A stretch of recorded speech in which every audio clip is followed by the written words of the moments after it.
entre Israël et lui-même, et je dirais même entre Dieu et lui-même, dans le rapport des attributs divins, justement dans le rapport au monde. Il y a une sorte de côté fractal, comme on dit aujourd'hui chez les savants, dans l'élection, parce que l'élection d'Israël n'est pas un terminus, ce n'est pas une fin en soi.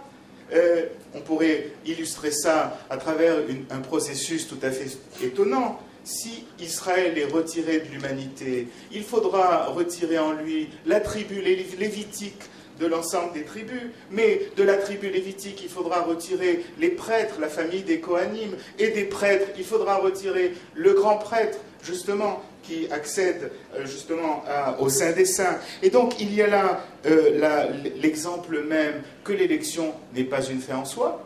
Comme le dit le professeur Gross, c'est une expérience, justement. Mais l'expérience continue. Elle se joue à chaque instant et à chaque jour, dans la mesure où, en fait, ce défi de ne pas fusionner avec soi-même, de ne pas fusionner avec un monde inachevé, est le défi fondamental de toute l'humanité. Bien. Et donc, il faut voir en Israël quelque chose d'autre qu'un particulier. Bien sûr qu'il y a un particularisme juif, une culture folklorique, typique aux juifs, etc., qu'on ne retrouve pas ailleurs. Mais enfin, c'est quelque chose de plus. Et d'ailleurs, nous avons une preuve aujourd'hui de façon très étonnante. L'idéologie multiculturaliste, celle qui prône la reconnaissance de toutes les différences culturelles, est le milieu le plus favorable au nouvel antisémitisme. C'est qu'en fait, on a ressenti quelque part que dans la petite différence particulariste juive, passait une grande différence, mais une différence qui n'est pas du type d'un particulier à côté d'un autre particulier. C'est quelque chose de beaucoup plus grand. C'est ce vide qu'Israël porte justement, et qui est une forme de la transcendance, qui représente justement cette différence. Et nous avons beaucoup de figures qui nous montrent le contraire de cette idée par Israël comme peuple de 12 tribus, Israël comme tribu de Joseph et tribu de Juda, de Rachel et de Léa. Vous savez très bien qu'il y a eu 2 royaumes dans l'Antiquité. Et donc, toutes ces figures différentes montrent quelles sont les scènes où se joue justement l'épreuve de l'élection. Il y a une expression aussi dans le texte de la Genèse 28.3, dans la bénédiction de Jacob, d'Israël comme Kahal Amim, une communauté de peuples. C'est quand même très étrange, utilisé ensuite par Ézéchiel de façon méchante, si vous voulez, puisqu'en fait, c'est cette communauté de peuples qui s'opposera à Israël. Mais bon, on ne rentre pas dans cette question-là. Mais un Kahal Amim, ouvrez les yeux sur le peuple israélien contemporain. Vous avez des gens originaires d'environ 130 pays, pas simplement originaires, c'est des gens qui ont été des parties prenantes de la culture de ces pays et de ces identités. Toutes les langues du monde sont parlées en Israël. Vous avez toutes les races, vous avez des noirs, vous avez des juifs aux yeux bridés, etc. C'est-à-dire qu'en fait, nous avons ici le rassemblement de toute l'humanité. Israël est un peuple global, un peuple universel de ce point de vue-là, mais en plus un peuple. Et c'est ça qui semble très difficile à comprendre justement aux ennemis d'Israël, c'est que cette multiplicité est régie par quelque chose. Alors on vous dit oui, mais c'est un mythe, c'est une invention, etc., etc.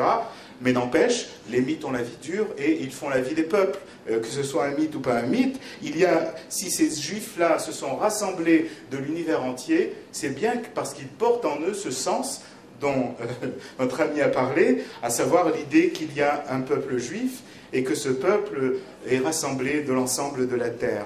Et donc, le peuple d'Israël est pris d'entre toute l'humanité, et en fait, ce sont des éléments de toute l'humanité qui se trouvent rassemblés en lui. Je pourrais ajouter dans cette ligne-là, le judaïsme est une religion mondiale qui est présente dans toutes les cultures du monde, sur toute la planète. Et là, il y a de quoi des éléments de bousculer et de bouleverser cette idée fausse d'un particularisme juif qui aurait un sens, etc., etc. Pas du tout. Il faut remettre en chantier le concept d'universel. Le professeur Gross a justement parlé de singularité. La singularité, ce n'est pas la particularité, justement. Et vous avez remarqué, ça a été remarqué, que tout être dans le monde est singulier. on est monsieur Durand ou monsieur Dupont ou monsieur Lévy, on n'est pas monsieur personne ni monsieur tout le monde, si vous voulez. Cette question-là est une question fondamentale, je crois, par rapport à l'anonymat de la massification de l'humanité. Alors maintenant, comment dans cette perspective penser le rapport d'Israël à l'humanité? Eh bien, c'est justement ce vide, cet espace du retrait consécutif à l'élection d'Israël qui est le lieu de l'alliance de Dieu et de l'humanité, qu'on définit comme étant l'alliance de Noé.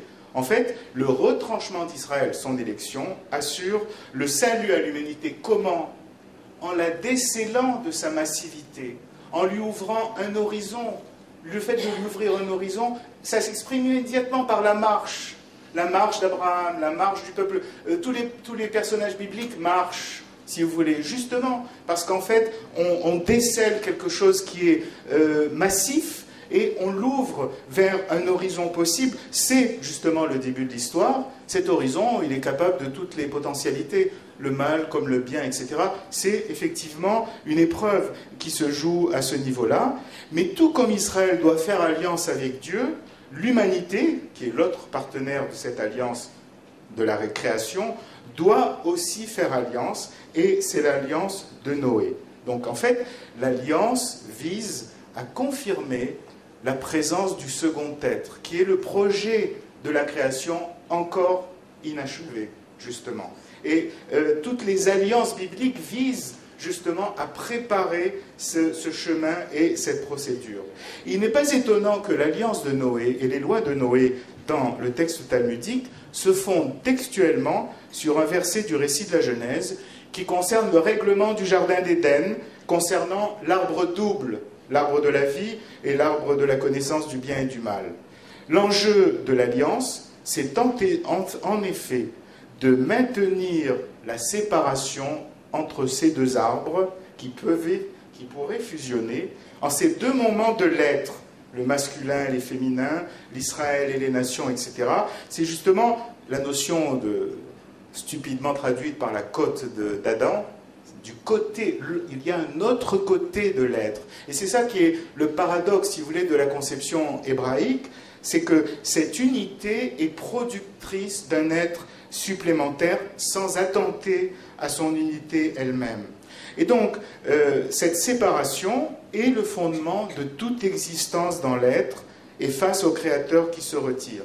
Les deux arbres sont à l'image du masculin et du féminin. Si l'un est interdit d'appropriation, d'engloutissement, quand on mange le fruit, c'est pour maintenir la tension qui les sépare, et qui est le principe de la vie humaine en tant qu'elle est distincte et séparée de l'être divin. Car vous savez très bien que la proximité de Dieu est perçue dans le texte biblique comme dangereuse, érodante, destructrice. Si Dieu se retire, c'est pour protéger en quelque sorte la création. Ce n'est pas une malédiction, c'est au contraire le vecteur même de la bénédiction. Ainsi que les lois de Noé découlent de l'énoncé du règlement du Jardin d'Éden, est quelque chose de très significatif, car c'est l'humanité qui est régie par l'interdit qui concerne l'arbre de la connaissance du bien et du mal. Et c'est très intéressant de constater que cet interdit, le judaïsme l'a interprété comme une loi pour la vie, alors que le christianisme y a vu un péché originel à expier. Je crois qu'il y a là deux univers de pensée et de morale radicalement différents. Alors, quelle est la portée de la loi, de cette loi? Eh bien, c'est empêcher la fusion des deux partenaires de la réalité, c'est éviter la confusion avec la Adama. Si l'homme est le produit de la Adama, son lieu électif, c'est le Jardin d'Éden, mais il est chassé du Jardin d'Éden. C'est la protection du second être, qui est en fait, en quelque sorte, et le second être de l'humanité, c'est le peuple d'Israël créé après les peuples. C'est un peuple qui n'est pas originel, et effectivement tous les commentateurs ont souligné cette dimension importante, qui est en fait la récapitulation en microcosme de l'ensemble du projet de la création. C'est pourquoi la loi la plus importante est sur le plan humain, par exemple dans les lois de Noé, la séparation entre les différents, avec un D à la fin, entre les hommes à travers l'instauration d'un tribunal. Bien. Mais aussi, et c'est quelque chose de difficile à comprendre, la séparation de l'humain d'avec le divin à travers l'interdiction du blasphème. En fait, l'interdiction du blasphème, si vous voulez, concerne la question du rapport à une transcendance quelconque, c'est-à-dire à imaginer un au-delà de l'immanence de ce qui semble réalisé, accompli. Vous savez très bien que le problème, le danger le plus grave de toute la scène de la Genèse jusque de l'Exode, c'est le danger qu'il y a dans le regard, justement. Dieu envoie Abraham vers une terre que je te ferai voir, mais qui est invisible. Ça vous explique pourquoi on ne voit pas les frontières d'Eretz Israël. Elles sont un problème théologique, si j'ose dire, mais beaucoup plus qu'un problème essentiel, plus que théologique ou religieux dans ce plan-là. Et le principe de la loi de Noé, en fait, c'est, là il y a une divergence d'interprétation entre beaucoup de monde, c'est qu'elle est intimée par le ciel, c'est-à-dire par un principe transcendant. Elle ne doit pas être reçue comme une loi naturelle ou comme un principe rationnel.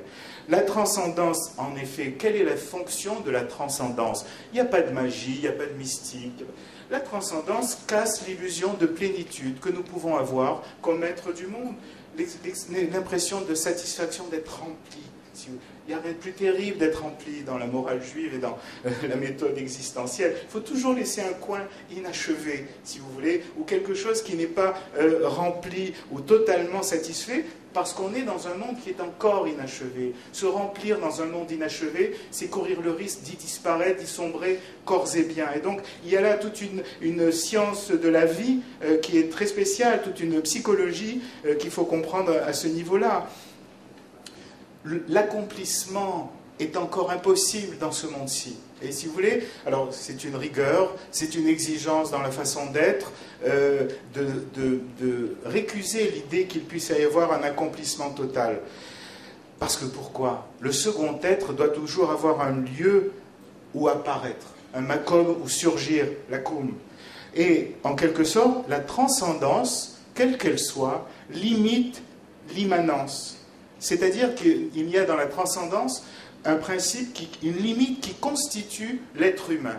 Nous avons besoin d'une limite pour nous structurer. Vous pouvez ensuite la transgresser, mais si vous ne l'avez pas, vous serez dévoré par vous-même. Donc si vous voulez, bon, ça, alors les psychanalystes ont toute une explication sur la loi du père, etc. Mais si vous voulez, il y a là quelque chose de structurant dans la condition humaine. Quelle est cette limite? C'est un souvenir de l'être qui s'est retiré pour faire place à l'homme, et une geste que l'homme qui en bénéficie est appelé à reproduire, à l'image de Dieu, pour se maintenir dans un monde, olam, le mot olam indique l'absence et la disparition, c'est-à-dire dans un monde où tout nous échappe, où nous ne pouvons rien saisir de quoi que ce soit qui ne nous échappe. Et donc, la sagesse hébraïque vise toujours, pour se maintenir dans ce monde-là, il faut sans cesse lâcher du lest, si l'on peut dire, à travers toute une gymnastique que sont les mitzvot et toutes sortes de règles, qui font que dans tous les actes, il reste quelque chose qui est ouvert et qui n'est pas achevé ni accompli. Alors, cette loi de Noé, elle est adossée à la loi de Moïse, qui la porte et qui la renforce, car la loi de Moïse a pour vocation de maintenir le vide au sein de l'humanité, c'est-à-dire la place d'un peuple absent. Alors, ça se paye. Ouvrez toutes les encyclopédies. Il n'y a pas de civilisation d'Israël, il n'y a pas de culture, c'est un peuple qui n'existe pas. Ok, c'est l'histoire de Bilam, je le vois de loin, mais etc., etc.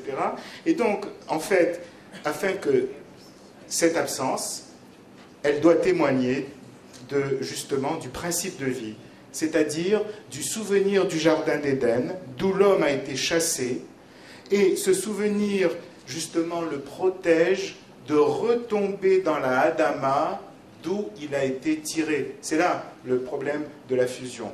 Donc, afin que l'homme qui a été chassé du Jardin d'Éden puisse survivre sur la Adama, où il est un étranger.